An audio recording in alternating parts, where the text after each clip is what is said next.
think that's what I want.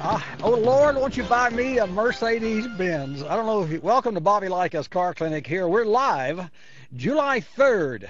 And tomorrow, what a brilliant statement. I open the program with, yes, tomorrow's July the 4th. Now, my question to you is welcome here to Bobby Likis Car Clinic here on Paltalk.com around the globe. The question would be, if you had a Mercedes-Benz, which car would you buy? Would you buy an 8-speed S55, 550, one of those big, luxurious cars? Of course, if you had that kind of money, you probably said, well, yeah, I can buy the gas too. But I'll tell you, and there's not going to be a shortage on gas because people are driving fewer miles these days. People are buying hybrids these days. And I've got some updates from 40mpg.org. And 40mpg.org is a great website that is an organizational status that gives you information about the latest in technology and the latest in what's going on across the world. I'll share a couple things with you. Again, a welcome to Bobby Likis Car Clinic. I'm going to be with you for the next hour.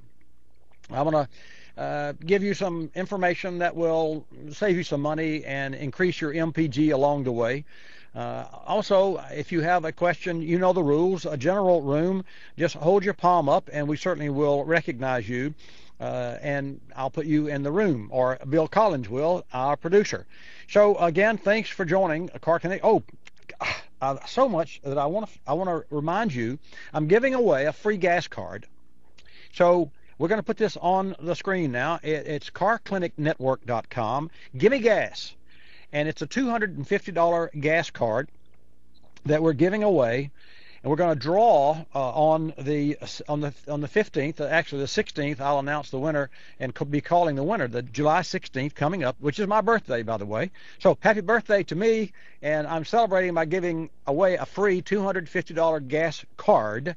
And this is restricted and limited to the United States. I'm sorry about our friends in the UK and around the globe, but the rules of giveaways are such that it just doesn't work at this time. Now, we've got to figure out how to get around that in the futures, and we will. But if you'd like to enter the sweepstakes, all you have to do is go to carclinicnetwork.com. It's on the screen, and click on Gimme Gas and enter the sweepstakes. Do it now, and so you don't forget about it. And I've got a note here as to what $250 would buy for you in the way of mileage. And we're going to take $4.12 per gallon as let's say a cost of what gasoline would be, $4.12. And let's assume that your car gets 20 miles per gallon. So with the $250 free gas card that I'm going to give away, you'll be able to travel 1,213 miles.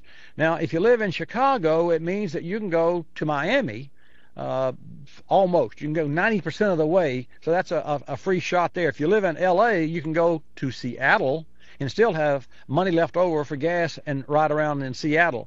You can go to from Atlanta to D.C. and back, or you can go from D.C. to New York City.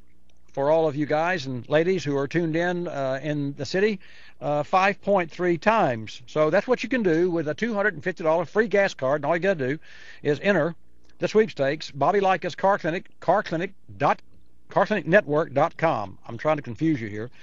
That's what some friends that said we want the card to do. Okay, 40 miles per gallon, 40mpg.org. The small car is the new king of the road.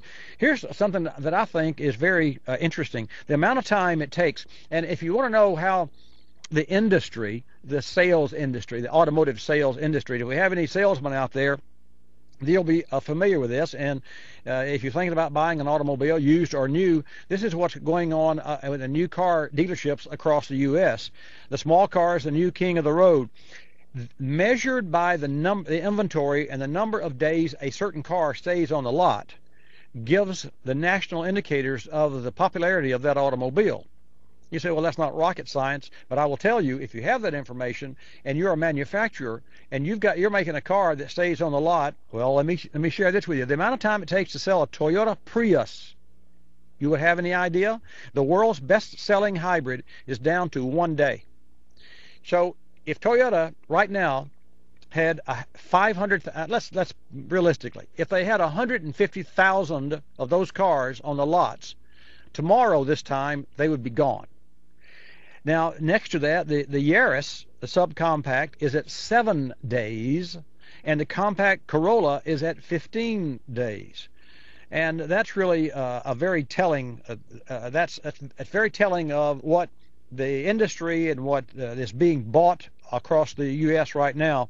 And you know, it's been said, and again, this is not a slam at new car makers, but if they had paid attention back in 2002 when the National Academies of Science concluded that existing technologies would add as much as 12 to 14 mpg for cars and 11 to 13 mpg for trucks, we could have, and new car makers could have shifted away from those 13, 14, and 15 mile per gallon. Now, let me cite you an example.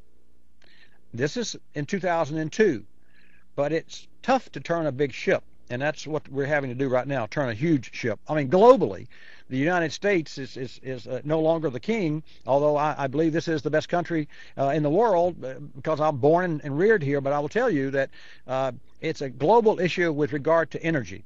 So we're all sort of in this together, and when you see the price of food and the price of gasoline go up in your neighborhood, then that price of food and gas goes up around the world as well because of the global demand on energy from fossil fuel. So the answer long term, and I've said this many times, and I believe it wholeheartedly, the answer long term for energy demands is not fossil fuel. And today I had an opportunity, was sent a video from Newt Gingrich. And I don't follow politics. I specifically don't follow politics because when I turn on CNN or CNBC or ABC, all you see on the tube is politics, and it's one a big story after the other, or it's a twist on the same story, one following the other, And but what Newt Gingrich said made sense, at least. In a way, it did to me, and maybe you can share your opinion if you please. He had three, and I'm not sure that I can remember all three, but he had three suggestions. One would be to release a third of the supplies, the stored supplies of